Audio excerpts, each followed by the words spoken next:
Kadin Indonesia menguak dinamika perebutan kursi ketum dan peran pemerintah dalam beberapa hari terakhir. Kamar Dagang Indonesia, Kadin, menjadi sorotan publik setelah terjadi kisruh rebutan kursi ketua umum, ketum, antara Arsyad Rashid dan Anindya Bakri.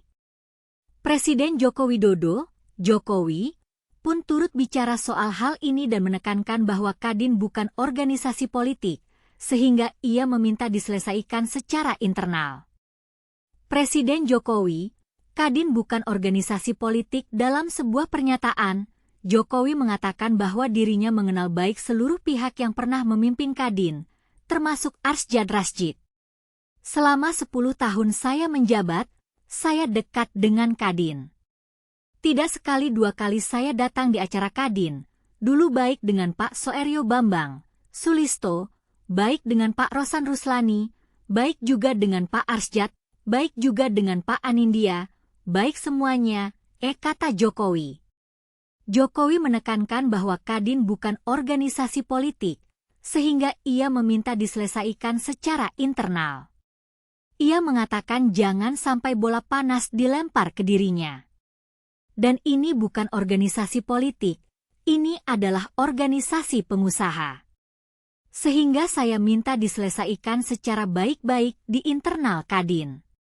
Jangan nanti bola panasnya disorong ke saya, ujarnya.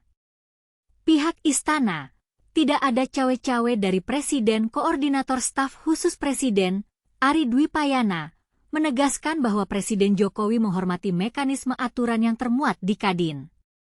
Presiden sangat menghormati Kadin sebagai lembaga independen yang memiliki internal sesuai etat Kadin, kata Ari.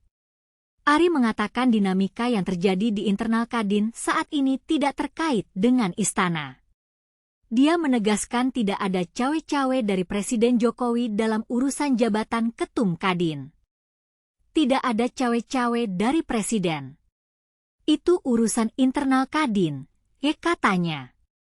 Arsyad Rashid dan Anindya Bakri, dua kandidat yang berebut kursi ketum. Arsyad Rashid dan Anindya Bakri saat ini tengah memperebutkan posisi sebagai ketum Kadin.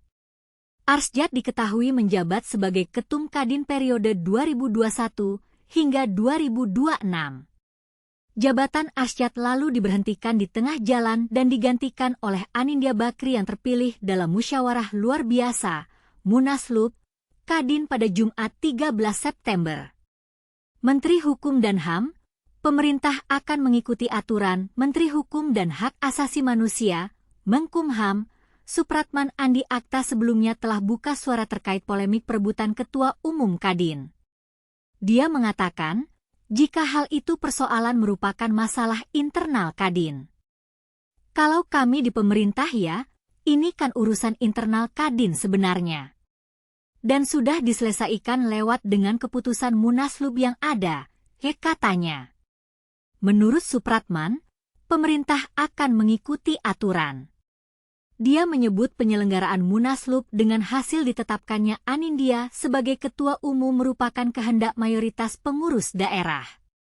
Intinya pemerintah pada prinsipnya sekali lagi, kami ikut sesuai dengan aturan dan ini menjadi kehendak bagi seluruh mayoritas pengurus Kadin daerah, provinsi. Dan pemerintah dalam hal ini sendiri tentu akan ikut dengan keputusan yang dihasilkan oleh teman-teman di Kadin, jelasnya. Surat Arsyad Rashid kepada Presiden Jokowi, Ketua Umum Kadin Indonesia periode 2021 hingga 2026, Arsyad Rashid menyurati Presiden Joko Widodo, Jokowi, terkait Musyawarah Nasional Luar Biasa, Munaslup, Kadin Indonesia pada Sabtu 14 September yang mengangkat Anindya Bakri sebagai Ketua Umum baru. Kegiatan secara tiba-tiba itu disebut ilegal karena melanggar anggaran dasar dan anggaran rumah tangga, (AR). Kadin Indonesia menguak dinamika perebutan kursi ketum dalam beberapa hari terakhir. Kadin Indonesia menjadi sorotan publik setelah terjadi kisruh rebutan kursi ketua umum, ketum, antara Arsyad Rashid dan Anindya Bakri. Perebutan kursi ketum ini tidak hanya mempengaruhi internal Kadin, tetapi juga mempengaruhi pemerintah. Pemerintah dan Kadin menguak dinamika perebutan kursi ketum dalam beberapa hari terakhir. Pemerintah dan Kadin Indonesia menjadi sorotan publik setelah terjadi kisruh rebutan kursi ketua umum, ketum, antara Arsyad Rashid dan Anindya Bakri. Perebutan kursi ketum ini tidak hanya mempengaruhi internal Kadin, tetapi juga mempengaruhi pemerintah. Kadin Indonesia menguak dinamika perebutan kursi ketum dan peran pemerintah dalam beberapa hari terakhir. Kadin Indonesia menjadi sorotan publik setelah terjadi kisruh rebutan kursi ketua umum, ketum, antara Arsyad Rashid dan Anindya Bakri. Perebutan kursi ketum ini tidak hanya mempengaruhi internal Kadin, tetapi juga mempengaruhi pemerintah. Pemerintah dan Kadin Indonesia harus bekerja sama untuk mengatasi kisruh ini dan mencari solusi yang tepat. Kadin Indonesia harus mempertahankan integritas dan kredibilitasnya sebagai organisasi pengusaha, sementara pemerintah harus menghormati mekanisme aturan yang termuat di Kadin. Dalam beberapa hari terakhir, kita telah menyaksikan dinamika rebutan kursi ketum Kadin Indonesia yang mempengaruhi pemerintah. Kita berharap bahwa kisruh ini dapat segera diatasi dan Kadin Indonesia dapat kembali menjadi organisasi pengusaha yang kredibel dan berintegritas.